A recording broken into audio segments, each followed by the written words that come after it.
Day 28. We've been at this for 3 weeks. How awesome is that?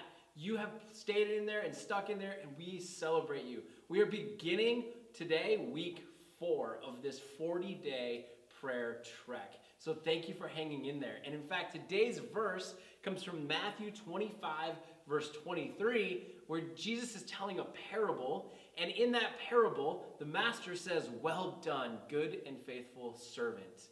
And so we want to say to you, well done. Thanks for sticking in there. You've done a great job, and let's keep at it. Let's keep going with this thing. We have 12 days left. We can make this happen, okay? Now, here's the thing for today.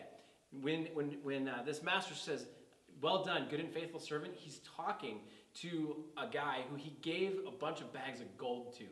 And he gave bags of gold to a few different people and then said, go multiply this.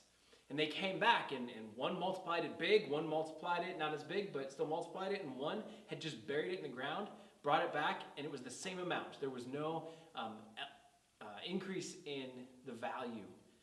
That's what prayer is like.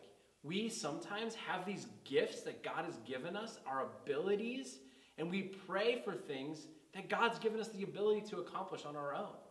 And so I want you to think back, take a minute and look back through your journal.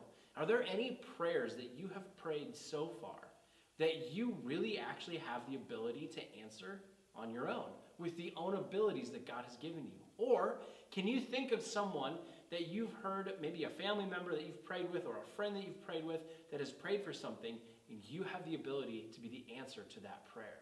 And we want to challenge you to go be the answer to that prayer today. So write in the circle what step you can take to answer a prayer today.